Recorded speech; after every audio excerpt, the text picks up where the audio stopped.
The flood took her under before he reached the bank. The woman he would drag from the water would save his life. She would stand between him and 6 armed riders in the dark, and tell him a man alone does not last out here.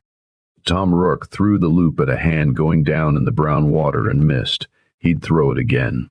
He'd drag her out of that arroyo with everything he had, not knowing yet what he was pulling from the flood, not knowing that weeks later she would be the one pulling him back from the barrel of a gun, or that the truest thing anyone would say to him in years was coming from a woman he'd never met before. The monsoon brought her to his bank in the brown water. That was late summer 1882, the rim country of New Mexico Territory, monsoon season. Tom Rourke was a horse rancher with 31 horses and no help to work them, and a horse thief operation moving up the valley that had already cleaned out 3 ranches to the south. His name was Tom Rourke, and the woman's name was Dahti, and neither of them knew, when the rope went into the flood, how the story between them was going to end. Watch this all the way through. If it moved you, leave a like and subscribe. It means a great deal to us. Now let's go back to the Arroyo. The rim country sits at 6,000 feet on the spine of New Mexico Territory, and when the monsoon comes in from the Gulf in late July, it comes in earnest. It does not rain the way it rains in the lowlands, a steady gray drizzle that soaks through gradually. In the rim country, the storms build in the afternoon, and by mid-afternoon they are walls of cloud rolling north across the desert floor, blue-black at the base and lit from inside, and they drop water in quantities that the dry arroyos cannot absorb. A wash that has been sand and river rock for 6 weeks will carry 8 feet of brown flood in 40 minutes. The sound of it is not a trickle. It is a deep, sustained percussion, like something enormous rolling over stone, and it carries everything loose before it, deadfall. Chunks of undercut bank, the occasional carcass of something that moved too slow when the front came through. Tom Rourke had come to the Mogollon rim country in the spring of 1880, which was not the smartest season to arrive in country like that, but was when the opportunity to buy land had come available. And a man who waited for the smart season sometimes waited forever. He'd paid $340 for 160 acres of rough valley floor below the rim, another 40 for the water rights from the creek, and had spent the first 2 winters doing almost nothing except patching what was already there and building what wasn't. By the summer of 1882, he had a serviceable barn, a 3-room house built from pine logged off the rim, 2 good corrals, and 31 horses in 2 pastures. 20 of those were young stock he was finishing out for a buyer in Socorro, and the other 11 were his working remuda, which he kept in the near corral where he could see them from the house. The valley itself was good country when the valley cooperated. Grama grass and grama grew thick on the south slopes in spring, and the creek ran reliably 9 months out of 12. The winters were hard but not impossible. Hard being relative in a country where anything worth having required hard. In summer, the air smelled of pine and hot red rock, and the nights dropped 30 degrees below the afternoon and were so quiet you could hear the horses move in the near pasture from the front step. Tom had come to this place after the easy option ran out, which is how most people ended up in country that was, by any reasonable measure, too remote, too exposed, and too slow to give anything back. He had come here and stayed, and he had built the place up to the point where it was starting to give something back, and then the thefts started. He'd had a wife when he started on the place, Clara. She died in the second winter from a fever that came on in November and didn't break. There was a doctor in the nearest town, 40 miles, but the roads were snowed in for 2 weeks when she first took sick, and by the time the roads opened, the fever had done what fevers do. Tom buried her on a rise above the creek, where she'd spent a lot of time sitting in the evenings. He built a low stone border around the grave and kept the weeds out of it, and didn't go up to the rise as often as he probably should have because it made the place feel smaller every time he did. After Clara, the ranch became the whole world. He worked it that way, sunrise to past dark, 7 days, not because there was always that much to do, but because work kept him out of his own head, which was a place he preferred not to stay too long in. He had one neighbor who rode over occasionally, a man named Behringer 6 miles east, and he had the man who ran the hardware in town and the people at the feed store and the people at the post office, and that was, in any practical sense, the sum of Tom Rourke's human connection by the summer of 1882. He wasn't miserable about it. He was efficient about it. He had settled into solitude the way a man settles into a pair of boots that don't fit quite right. Mostly you stop noticing, except on the days you do. The thefts south of him had a pattern he'd worked out over the winter and spring, sitting with a cold cup of coffee and talking it through to no one in particular. 3 operations, 60 horses between them, all cleaned out between April and June. No blood, no broken fences, no shoeing tracks the owners could follow past the first rocky section. The band knew horses. They ran them out quietly, which takes patience and men who could work in near silence on a dark night. The ranchers who'd lost stock described the same thing, nothing off, everything normal. And then in the morning the corrals were empty and the gates were latched from the outside. That last detail was the one that stayed with Tom. Latched from the outside meant someone who wanted you to waste time looking for a loose latch before you understood what had happened. That was craft. He respected it, the way he respected a well-laid trap, without warmth and with a great deal of attention to where the mechanism was aimed. The afternoon the storm hit. He had 2 horses in the south pasture and was riding toward the lower Arroyo to check the crossing before the water came up. He'd seen the sky go green that morning, a flat, sulphurous green that rim country ranchers learned to recognize quickly, or to their regret, and he'd felt the pressure drop in his ears before noon. The monsoons in that country don't arrive, they attack. The question was whether he could read the Arroyo before the front came through. He didn't make the crossing. The Arroyo beat him there. The smell of the flood reached him before the sound did, iron red, cold, with the green rot sweetness of things torn loose from the banks upstream. Then the sound itself came around the bend, a rolling detonation that built up the wash from the east and arrived all at once. 1 minute the dry wash was a pale line of sand between red banks, and the next it was a wall of brown water 4 feet high, rolling cottonwood trunks and chunks of crumbling bank ahead of it like a tide carrying in wreckage. Tom pulled the bay to a stop at the lip and held there, watching the flood come past, watching the debris, and then he saw her. A hand, dark-skinned and open-palmed, punching up through the surface about 40 yards downstream where the channel bent east. It went up, held for a moment at full extension like a person straining toward air, and went back under. He didn't stop to think. The rope came off the saddle horn in the next breath. He was building a loop while the bay shifted under him, half rearing against the roar of the water. He threw long, aimed at where the hand had been, and the loop hit the surface 6 feet short.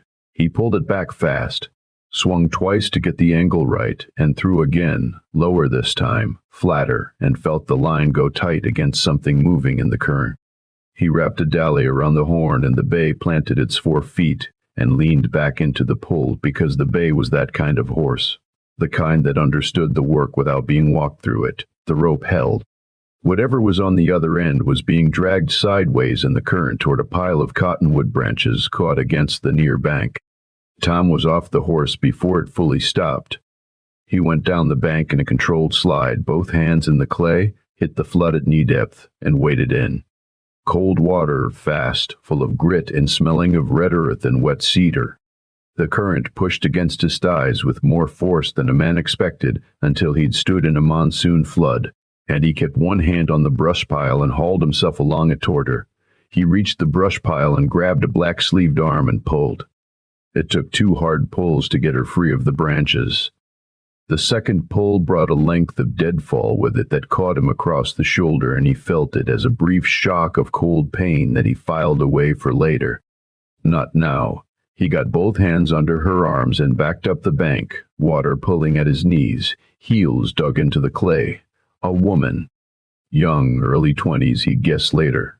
Mescalero Apache by the cut of her moccasins, and the silver earrings she'd somehow kept through the flood. She wasn't breathing right. Her mouth was open, chest heaving, but no real air was moving through.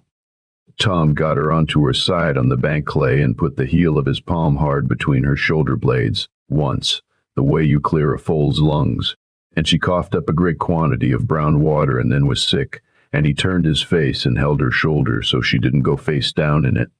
When she finished, she lay still on her side, breathing in long, slow pulls, eyes closed.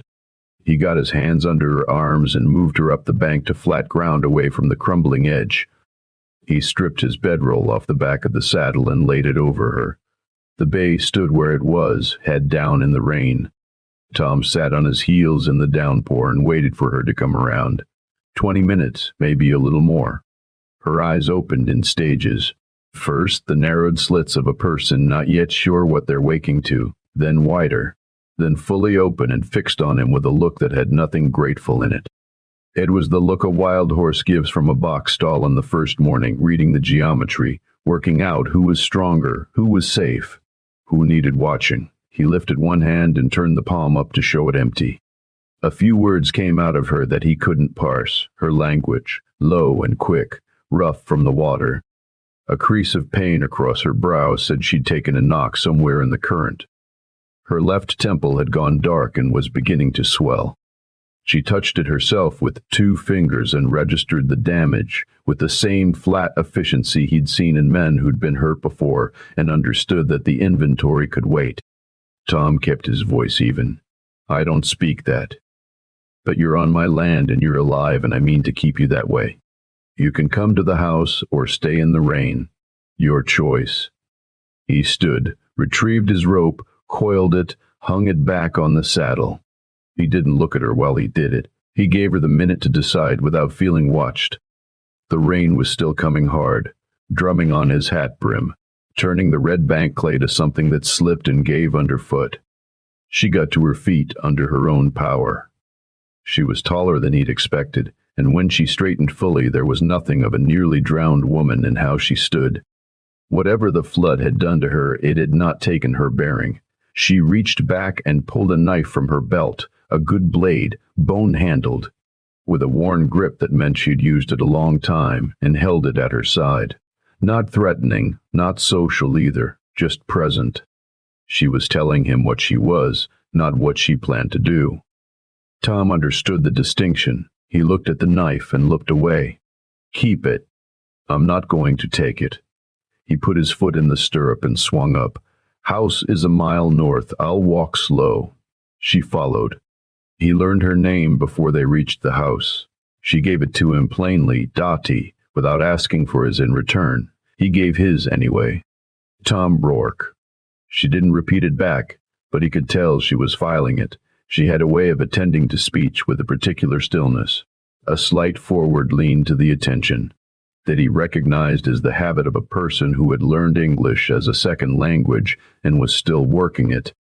He built the fire before he did anything else, and pulled the spare blanket from the shelf and set it on the bench near the hearth. He didn't hand it to her directly. Then he went to the kitchen, got the coffee going, and came back with a plate of cold cornbread and dried venison. Her plate went on the floor within reach. He took us to the far side of the room and sat in the chair he'd built from cottonwood timber the winter before last. He ate. Eventually, she ate. He didn't watch her with the kind of steady focus that makes a person feel cornered. He looked at the fire when he looked anywhere in particular. The rain hammered the roof all night. By morning he understood she'd been taking in more English than she'd let on. He went out before first light to check the horses, came back tracking mud across the floorboards he'd just swept 2 days ago, and from the hearth came the sound of someone who'd already gotten up and restarted the fire without being prompted, and who had zero interest in his muddy boots on her clean floor. He wiped his boots. Over the next few days he learned her story in the way people share things under difficult circumstances, in pieces offered at her own pace.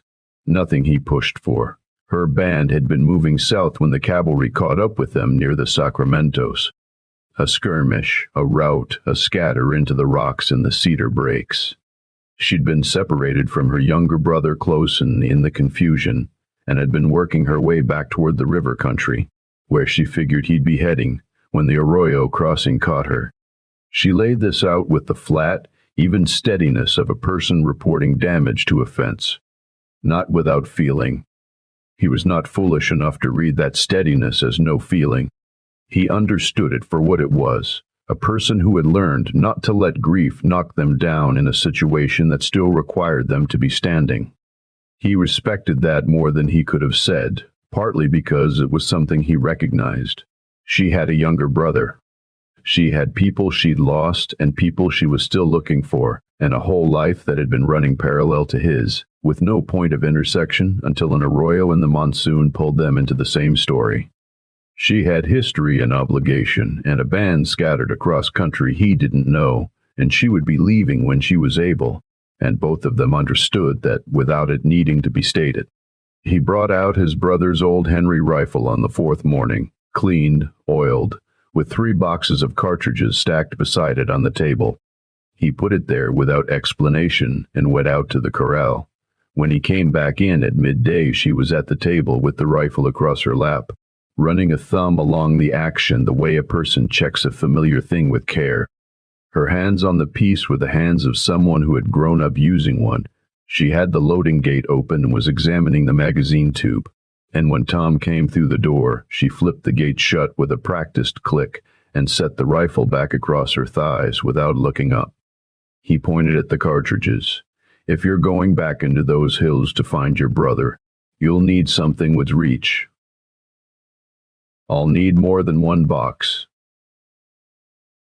He went to the back room and brought 2 more and stacked them with the first.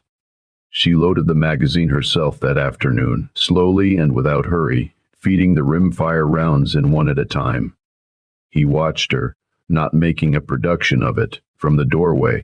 She had the muscle memory, the angle of the thumb, the rhythm, the way she tipped the muzzle down slightly to let gravity help seat each round.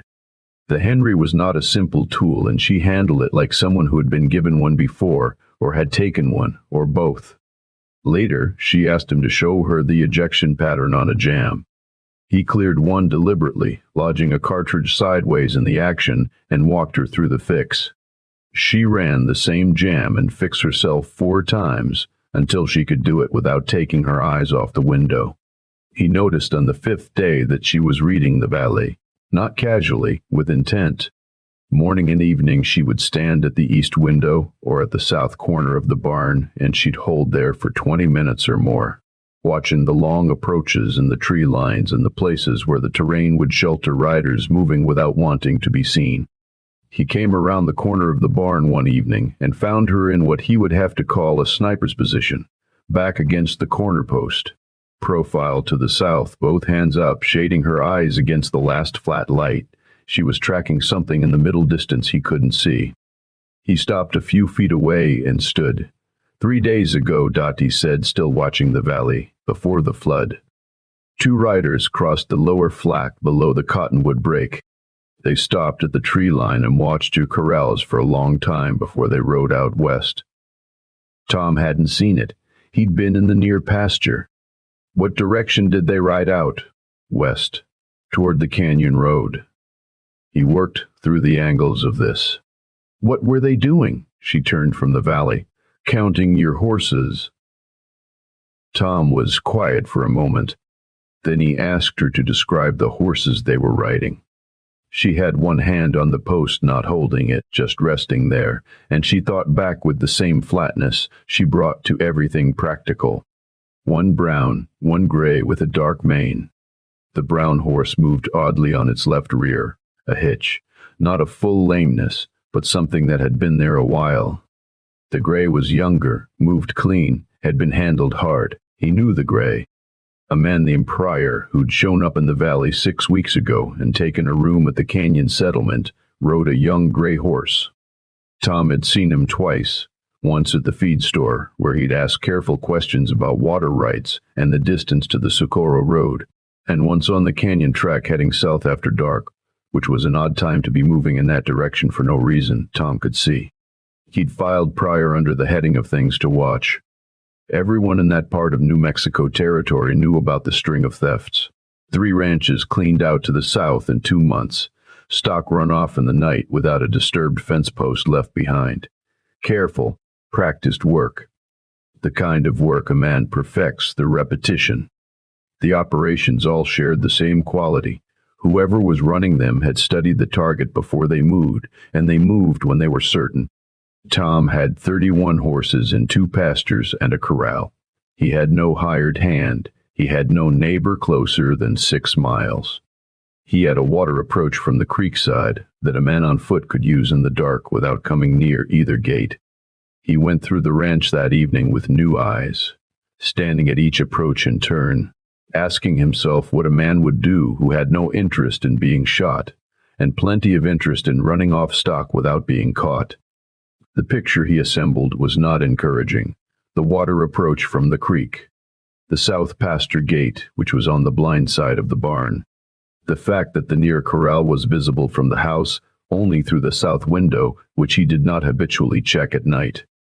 That evening, Dahti drew the layout of the ranch in wood ash on a scrap of old canvas, the structures, the corrals, the approaches, the blind angles.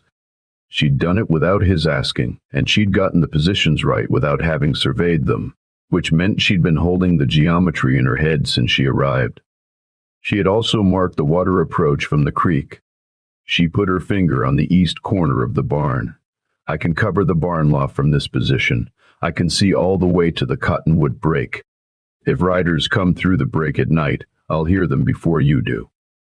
She looked up. You can't hold this place alone against men like that. Not at night. Tom looked at the ash drawing.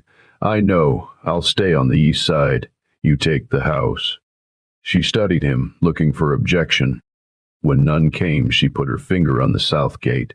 This needs a night bar. Wood, not iron. Iron rings when you lift it. He'd put a wooden bar on the south gate the next morning.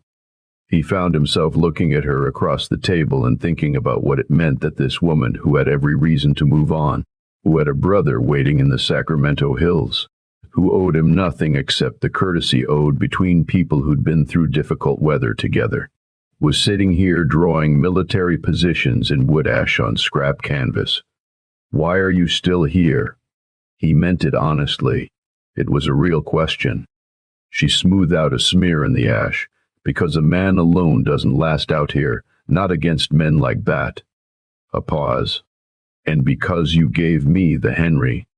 She moved into the barn loft that afternoon, not by asking, just by picking up her blanket and the rifle and the cartridges and climbing the ladder.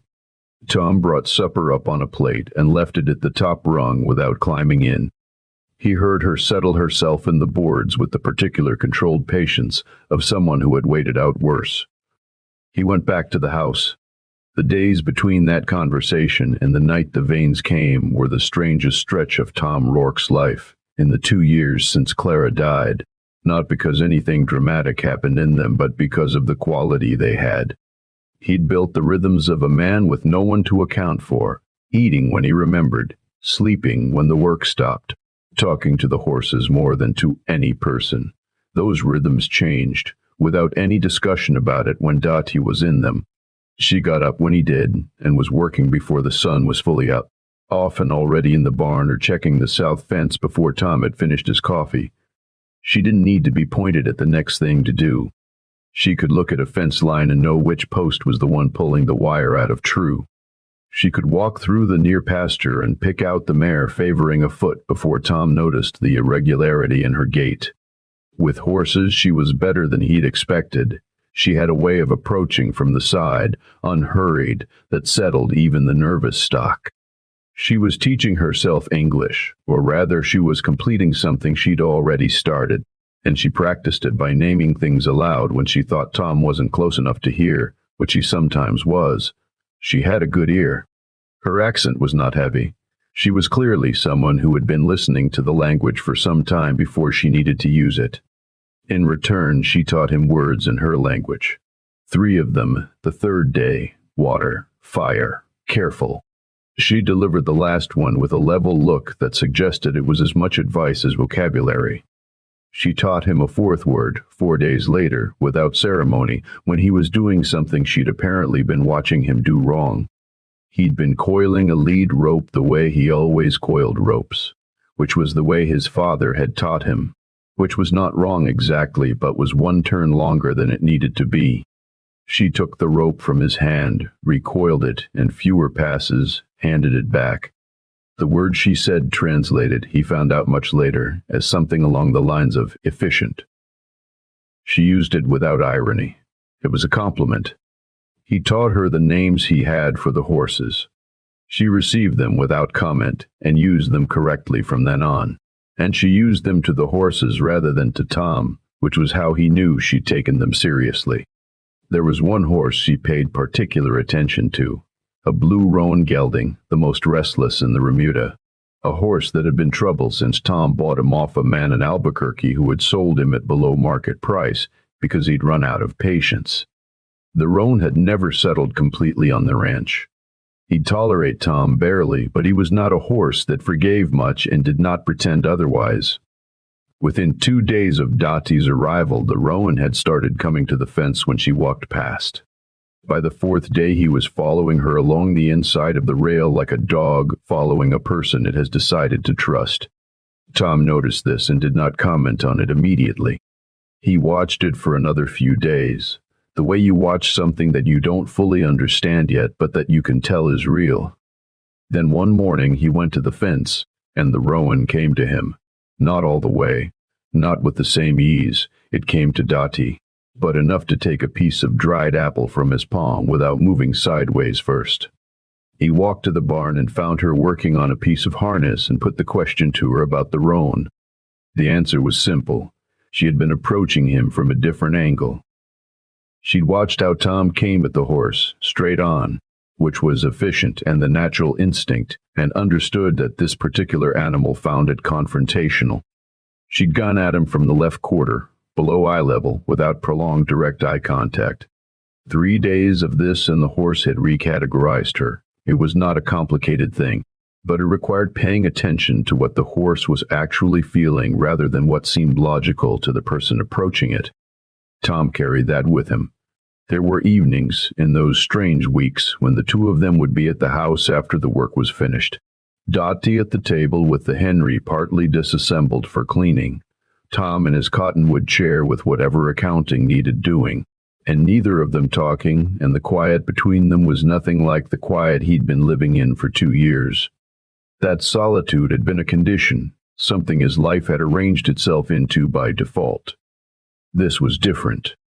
This was 2 people in a room who had both chosen to be there, and the choosing made a difference. He could feel but couldn't have accurately named. Dahti had a way of going still when she was thinking that took up no more space than a piece of furniture, but was somehow very present. She'd look at something, the fire, the table, the middle distance, and the thinking went on behind her eyes, and when it was finished, she'd move again. He'd learned not to fill those pauses with talk. She'd come back from them on her own time, and what she'd say when she came back was usually worth having waited for. One afternoon she was in the yard mending a piece of tack, a bridle that had gone stiff and cracked at the cheek piece, and he watched her work the oil into the leather with her thumb in slow circles, the same patient motion over and over, and he had the thought that she was someone who would do any job correctly or not at all. There was no half-hearted territory in her. The way she cleaned the Henry was the way she mended the tack, and the way she moved through the south pasture, checking the fence line, with a kind of absolute attention that you either had or you didn't, and she had it as naturally as breathing. He came around the barn one morning and found her at the near corral fence with the blue roan at the rail on her side, not just standing but pressed against the rail, big head down, letting her run her hand up under his forelock. She was speaking to him in her own language, low, not performing it but genuinely talking, the way you talk to an animal when you've decided it can hear something in you that matters. Tom had been working with that roan for months. He'd never gotten so much as a soft look from the animal. He stood at the corner of the barn and watched for a long moment without moving, and when she turned and found him standing there, she didn't explain herself. She didn't need to. She just moved away from the rail and went on to whatever was next. He thought about that for a while. One evening when the light was coming in gold through the west window and the air smelled of pine smoke and the horses were quiet in the near corral, Tom was at the gate doing the last count. Without turning, he mentioned that his wife had died 3 winters ago. Fever. He didn't know exactly why he mentioned it then. Something about the quality of the evening, the light, the stillness, the particular way the silence in the yard had been lately. Dahti was on the fence rail behind him. The question she put back to him was simple and direct. Had Clara been a good woman? She was. He closed the gate. She was steady. That's the best kind, Dahti said. Quietly, without sentiment, the way a person states a thing they know from experience. He walked back toward the house and stopped. He turned to the fence rail and asked if she'd lost people in the rout. 2 men from her band, she told him, and a woman named Dashoni who had been with them for 3 years. She'd had to leave them where they fell. There wasn't anything adequate to say to that, so he didn't try. They stood there in the going gold light, both of them knowing what the other had lost, neither of them pressing further, and the quiet between them had the quality of something that wasn't empty anymore. He noticed that as a specific thing, the way the silence between them had stopped being absence and started being presence. 11 days after the flood, on a night when the quarter moon had already set and the rim country had reached the full dark it gets to in late August, the Vanes came.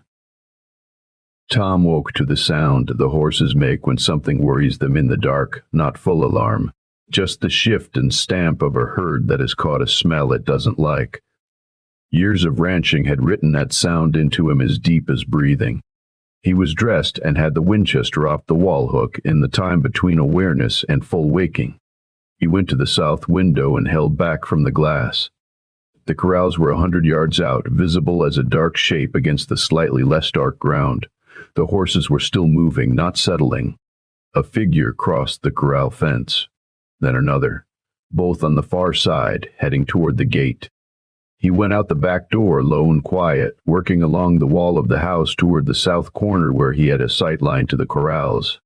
He'd just reached the corner when the Henry cracked from the barn loft, one shot flat and clean in the night air.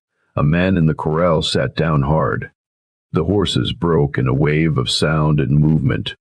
3 figures scattered, going in 3 different directions, which told Tom there were at least 4 total. One man was sprinting for the south gate with a lead rope in his hand. Tom levered the Winchester. "Stop where you are." The man with the rope stopped when a shot hit the post 6 inches from his hand. There was a 4th man somewhere to Tom's right, between the house and the barn, and the only reason Tom knew was Dahti's voice from the loft. Sharp and immediate. "You're right. Fence line." He turned and dropped to one knee. The 4th man was coming at a run from the direction of the split rail with a rifle up. He fired once, wide, the round kicking dirt 3 feet to Tom's left, and then the Henry spoke again from overhead and the man went down. He didn't get up. He was alive from the volume of his cursing, but he stayed on the ground. The man at the south gate had both hands in the air. 2 more were somewhere beyond the far fence line, and Tom could hear horses out in the cedar breaks. Their horses tied there, and the sound of men who had recalculated their situation mounting up in a hurry. Tom raised his voice toward the cedars. "I have 2 of yours. Come back for them in the morning without weapons, and you can have them." The hoofbeats went south and kept going. He held his position for a long while after they were gone, listening to the country settle back to insects and the gradual calming of the horses. Then he walked to the gate and collected the man with his hands up. Young, 20 maybe, with a frightened face and a gun belt, he surrendered without discussion when the Winchester came his direction. Dahti came down from the loft. She walked across the corral to the man who was down, checked him over, and came back across the yard. The down man would live. She'd put the shot through his leg rather than anywhere that mattered more. She looked at the young man Tom was holding. "Do you know the names of the men who rode out?" The young man cut his eyes to her and back. "Vane, Cal, and Demery. Vane, Cal, and Demery. Vane." "A man named Pryor." Tom looked at the prisoner. "Are you a Vane?" "No." "Then you're the least stupid man out here tonight." Tom kept the Winchester level. In the morning you ride with me to the county seat and you repeat what you just said to a marshal. You do that cooperatively and I'll consider your part finished." His name was Uldrich. He spent the rest of the night tied to a post in the barn while Tom and Dahti split the remaining dark hours on watch. Tom took the first stretch, sitting at the front of the house with the Winchester across his knees, listening to the country. Dahti came to the door at 2 a.m. without being summoned. He simply looked up and there she was, Henry in hand, and he went inside. At the changeover, standing together in the doorway for a moment, Tom nodded at the corrals. "Clean shot in the dark. I grew up shooting at night," Dahti said. "Torch hunting sometimes. My brother is better than I am." He went inside to sleep and she took the porch. Tom rode to the county seat the next morning with Uldrich and the 2 wounded men in front of him. He found a deputy marshal and laid out the shape of what had happened. Uldrich provided the names and the names connected to 3 unsolved stock thefts that the marshal's office had been working for months. The deputy sent riders south. By the time Tom was back at the ranch that evening, the weight that had been sitting across his shoulders since the first scouting report felt like it had shifted loose. He walked in through the door. Dahti was at the hearth, the iron pot going, and she turned when he came in. He told her what the marshal had decided, and she listened, and when he finished, she let the news settle a moment. "Did you mention me to the marshal?" she asked. "I told him there were 2 people defending the property." He paused. "I didn't specify who the second person was." She held on him for a moment, then turned back to the pot. He didn't explain his reasoning. She didn't push for it.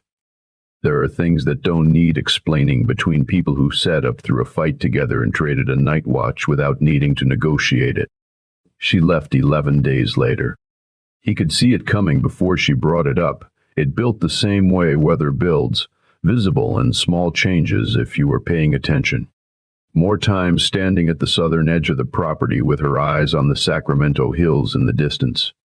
A quality of listening that had turned outward toward the country rather than the ranch. At supper one evening, she said that Closen would be at the canyon crossing by now. He had 3 places he'd wait for her when they got separated. If she wasn't at the 3rd one by the end of the month, he'd make his own way and she'd lose him. She said this plainly, looking at her plate, with the matter-of-fact quality she brought to all difficult facts. As if the pain of it was real, but the fact of it was simply true, and the 2 things did not have to be confused with each other. Tom kept his eyes on his plate. "When do you need to leave?" "Day after tomorrow. The river will have dropped enough to cross safely." He didn't argue. He'd understood from the beginning that she wasn't his to keep. She'd never given him any other impression. She always kept her possessions in a single tight roll, ready to move. She always knew which direction was south. She'd never once referred to the ranch as anything but his. All of that had been clarity, and he'd read it correctly. He could feel, sitting there at the supper table with the fire going down and the last of the daylight gone from the window, the shape of what the place was about to become. He'd been here before, not this exact thing, but the version of it he knew, which was Clara's fever and the road snowed in and the sense of something going wrong that he had no mechanism to stop. The feeling was not the same as grief. It was different from grief, and quieter, and in some ways harder to locate, because grief at least had a name. This was something he didn't have a word for, which was wanting a person to stay who had not chosen to stay yet and who you had no business pressuring to choose. He spent the day before her departure going over the Henry's action. There was a small burr in the loading gate he wanted to smooth out. She found him at the workbench in the evening and watched him work the emery cloth over the gate. When he was satisfied, he handed it across. "Take it," he said. "I meant it." She folded it into a roll with the cartridges and didn't make ceremony of it, and he didn't expect her to.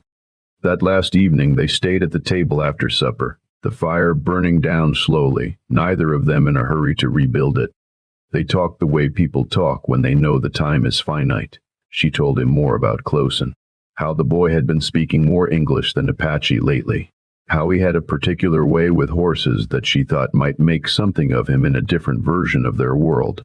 Tom talked about the valet before the thefts started, when 6 ranches were working and there was a small, steady trade in quarter horses, and the future had looked like something you could build toward and reach. At one point in a pause, she said, "You'll be alone again." "I've been alone before." "Yes."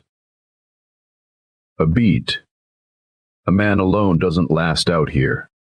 Not with what's in this valley. There'll be others like the veins." She looked at him across the table. "Get help. A hand, 2 hands, or a partner. You're too exposed." Tom turned the cup in his hands. "I'll think about it." A silence. Then, "You'll think about it and not do it." "I'll think hard." She almost laughed. He could see it come and go at the corner of her expression. She left before dawn. She was saddled and ready when he came out of the house, the morning star still up and the air cold and smelling of pine. He brought her a bedroll and 2 days of food, which she accepted without making it more than it was. He stood at the stirrup while she gathered the reins and walked her through the safer route, east of the canyon road until she cleared the second ridge, since the Vane men who'd scattered might still be in the area. "I know the canyon road," she said. "I know you do." She looked down at him in the starlight. He couldn't greet her face fully in that light, just the line of it, the steadiness which he had come to expect. "The sorrel mare with the white sock," she said. "Left front. Check the frog before the week's out. There's heat there." He hadn't noticed the heat. She turned the horse and rode south, and he watched her until the dark took her, which didn't take long with the sky not yet showing any gray. He checked the sorrel's foot that morning at first light. The heat was exactly where Dahti had said. He soaked it, packed it, and put the mare in the small pen where she couldn't move around too much. It would be clean in a week. He stood there with the hoof pick and thought about that. 3 weeks he waited. He did not go looking for her. That wasn't right, and he knew it without having to examine the reasoning too closely.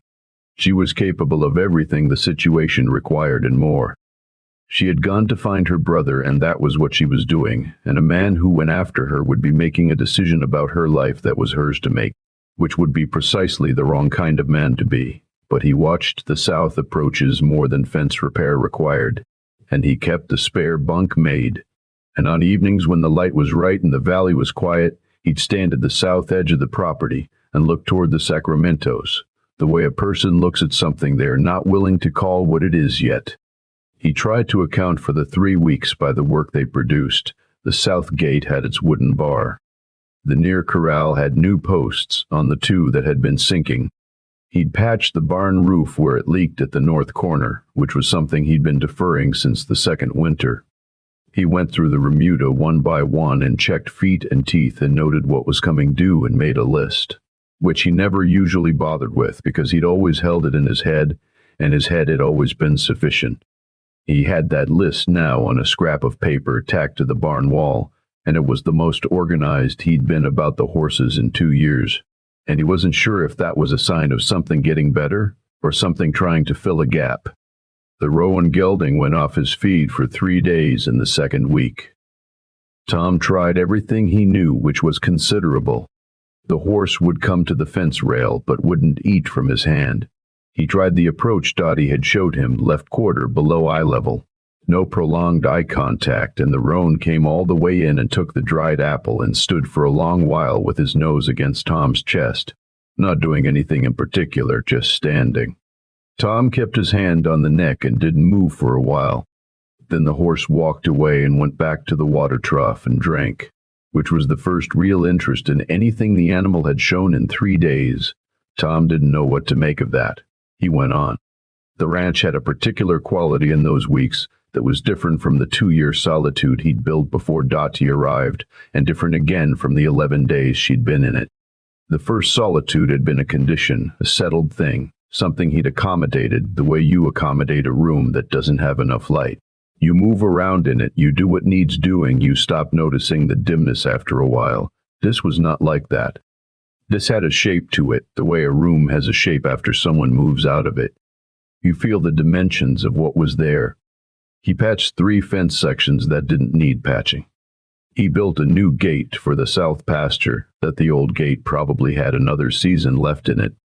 He got the corrals into better shape than they'd been since he built them, because work was what he had, and it was enough, mostly, except for the evenings. On one of those evenings he went up to the rise above the creek. He hadn't been up there since March. The stone border around the grave was good still, and someone, the wind, more likely, had brought a scatter of dried wild flowers into the border, and they'd pressed flat against the stone and dried there in colors that were still visible, brown and pale gold. He stood there for a while, not thinking anything in particular, or rather thinking many things without settling on any one of them. Clara had been a steady woman. He'd said that to Dahti, and it was true. Clara was the kind of person who was the same in every season, who never shifted depending on who was watching, who gave you the same quality of attention on a bad day that she gave on a good one. He had loved her for that steadiness, and grieved it when she went and had organized his entire life for 2 years around the fact of her absence. And now something had come into the ranch that was not Clara, was not anything like Clara in particular, but was real in a way that the 2 years of organized absence had not prepared him for.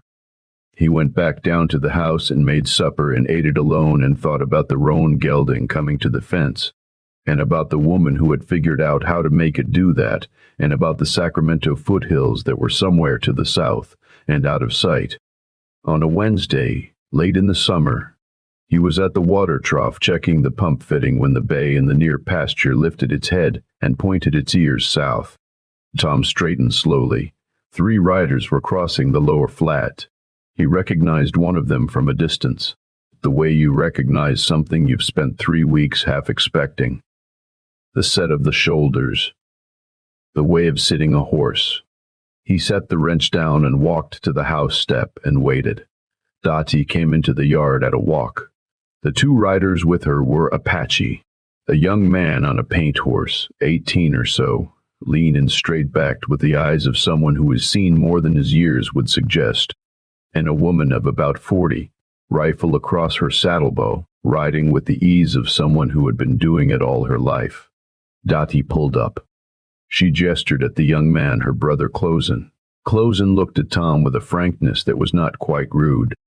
He had Dahti's eyes and a watchfulness behind them that put Tom in mind of a young man who had learned that how he read people in the first 10 seconds mattered. "I've heard about you," Closen said in clear, unaccented English. Tom asked what he'd heard. "All of it," Closen said. It was both a compliment and a judgment, and Closen knew it. Then Dahti brought the news. The Vane brothers had not run. Cal Vane was back with 4 men, working south of the rim, and he had been asking about the ranch where his operation had gone wrong. He knew there had been an Apache woman in the barn loft. One of his men had connections in the canyon country, and word had come back. Tom looked at the 3 riders in his yard. He looked at Dahti. "You came back," he said. "I found what I went for." A pause. "And I came back." She put no weight on it. She didn't need to. He heard it clearly enough. He asked how long before Vane moved. Maybe already moving, they'd come the fastest way. Tom looked at the light. 2 hours to dark, maybe less. He looked at the barn, the corrals, the approaches. He looked at the 3 riders. "Barn loft?" he said to Dahti. "East side." She nodded at her brother. "Closen takes the south pasture." The older woman, Nasha, said she would take the canyon road approach, since none of them knew it as well as she did. Tom weighed the argument he might make about this and decided it would be wasteful. They ate quickly around the table in the last of the daylight and went to their positions. The Vanes came at midnight, Cal and 3 men, more careful than the first group, more experienced. They came from 2 directions at once, 2 from the Cottonwood Break to the east, 2 from the Canyon Road to the south. Nasha had let the Canyon Road pair pass her and then come in behind them, a move Tom found out about afterward and filed away as worth knowing. Closen was in the south pasture and picked up the eastern pair before they cleared the break. A single warning shot into the air from his position made them hesitate, and that moment of hesitation gave Dahti the angle she needed from the loft. She didn't fire. Tom heard her voice from up there, clear and unhurried in the dark, addressing the men at the cottonwood brake in Spanish. She outlined their situation to them with the precision of someone delivering a weather report, how many rifles, from how many directions, and what their options were. Calvin came out of the cottonwood brake with both hands up. His 3 men came out after him. Tom walked to the edge of the yard. He said it was a fine night, and he appreciated them stopping by, because Tom Rourke was not a man who believed in cruelty. The marshal arrived by mid-morning, summoned by a rider at first light. He took all 4 vain men and rode them out before noon. Aldrich's original statement had given the foundation, and 4 prisoners eager to improve their situations through talking did the rest. When the marshal's party cleared the south gate and the dust settled, Tom stood in front of his house and let it all go quiet for a moment. Then he turned around, and Dahti was at the barn door, with the Henry across her arm, and Closen was at the corral gate, already making friends with the sorrel mare whose foot had healed clean. And the moment had a quality to it that Tom recognized as the kind of thing a man who has been alone for 2 years starts to understand the value of. Nasha had already gone. She'd made her goodbyes while the marshal was still present, and was now a shape on the southern road. Tom walked over to where Dahti was standing and stopped 6 feet away. He turned the hat he'd been carrying in his hands. He said he'd been thinking about what she'd told him before she left, about needing help, about a man alone not lasting. "You were already thinking about it when I left," she said. "You'd been thinking about it for days." He looked at Closen at the corral. The boy had a real gift. Anyone could see it in 10 minutes. He put the hat on and looked at Dahti directly and said the thing he meant in the plainest language he could find, that if she wanted to stay, there was a place for Closen, a place for her, and he would do what was right by her in front of anyone who asked, and he would do it today, and he would do it tomorrow. He said it once, without ornament, without giving her the kind of speech a man sometimes gives when he's trying to talk himself into his own decision. He meant it. It was visible that he meant it. She looked at him for a long moment, then at the yard and the corrals in the south pasture where her brother was moving among the horses, then at the Mogollon rim above them, going rust and gold in the morning light. "A man alone doesn't last out here," she said. He agreed that this was true. "I told you that before I left." He agreed that she had. "I came back," she said. He agreed that she had done that too. She looked at him with that level, clear gaze. Then, quietly, "Ask me properly." He put the hat on. He said what he meant to say, simply, directly, the way the occasion required. No preamble, no decoration. He asked her to marry him. She looked at him for a moment. "Yes." And then, without a change in expression, "But you're going to learn the right way to approach the Roan Gelding. He doesn't like how you come at him." Tom said he could learn that. "You can," she said. "You have a talent for it." Closen moved into the tack room that week, and the room came alive with the small accumulated evidence of a person in it. A pair of boots drying by the wall, a hat hung on a nail, the smell of saddle soap in the evening, a rope that improved steadily in its splicing over the weeks that followed as he practiced on a post. He had, as Dahti had said, a real feel for horses. Not just patience, which you could teach, but the particular quality of attention that either exists in a person or doesn't. Within a week, the nervous ones were eating from his hand, and the Roan Gelding, the roan who didn't like how Tom came at him from the front, had acquired a habit of following Closen around the yard like a large, devoted, opinionated dog. Tom watched this and felt something loosen in him that he hadn't known was tight. The months that followed had a different shape from anything the ranch had known in the 2 years since Clara's death. There was Closen in the tack room and Dahti in the house, and there was work that got done faster because there were more hands doing it, and there were meals at the table that were not eaten alone, and there was the particular pleasure of a place that had people in it who were there by choice and who cared about the outcome of what they were building. The horses responded to it. A remuda is not a sentimental thing. Horses live in the present with a thoroughness that humans rarely manage, but they are sensitive to the quality of the attention around them. And the attention on the Rourke ranch in the autumn of 1882 had a quality that was steady and patient, and not in a hurry, and the stock settled accordingly. Tom Rourke married Dahti on a Wednesday morning in late October. The deputy marshal who had taken the Vane brothers' statement 3 months earlier came out from town to stand as witness. Closen held the horses outside. The ceremony was short. Tom had written some of what he wanted to say in a pocket notebook, but when the moment came, he found he didn't need the notes. He knew what he wanted to say. He said it. Dahti wore her beaded earrings and the braided cord bracelet on her right wrist, the same ones she'd kept through the flood, through the fight, through the long ride to the Sacramento Hills and back. She wore them at the wedding, and she wore them every morning after that, through all the seasons that came on the ranch, the good years when the remuda grew to 60 horses, the hard winters that come off the rim, eventually, whether you're ready for them or not. The autumn Closen brought home a young woman from the foothills, and the spring when the first child came and the sound of the ranch changed in the way it changes when a child comes into a quiet place. She never took the bracelet off. Tom Rourke learned to approach the Roan Gelding from the side, slow, letting the horse come to the smell of his hand. He learned 4 words in Dahti's language, adding 1 to the 3 she'd taught him in the first week, and the 4th word translated, approximately, as home.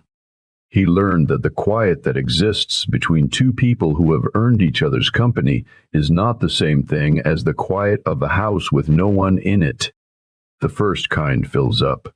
The second kind doesn't. He'd been alone on this ranch for 2 years and had made something like a peace with it. The way a man makes peace with a pair of boots that don't fit quite right, mostly by stopping to notice the fit. He turned out to be wrong about the peace. Not in a way that diminished him, but in the way you're wrong about a map when the actual country turns out to be richer than the drawing. The map wasn't bad. The country was just more than the map. The valley remembered 1882 as the year the Vane operation was broken up. Those who knew Tom Rourke also knew it as the year he stopped eating supper alone. Both things were true, and they were connected, and the people in the valley who understood things without needing them explained, understood the connection perfectly well. Dahti had put it plainly the first time and the second time, and it had turned out both times to be the truth. A man alone doesn't last out here. She'd told him that sitting at the table with wood ash on her fingers and a map on canvas between them, and she'd told him again standing at the corral fence the evening before she left to find her brother. She'd been right both times. He'd thrown the loop and missed. He'd thrown it again. What came back? What rode across the lower flat on a Wednesday afternoon in the last of the summer with the Sacramento Hills behind her and 2 riders at her flank? He held on to with everything he had. And it had come back because she had chosen to come back, which was different from being obligated to, and she had told him clearly why. Because a man alone doesn't last out here, she'd decided he was worth lasting.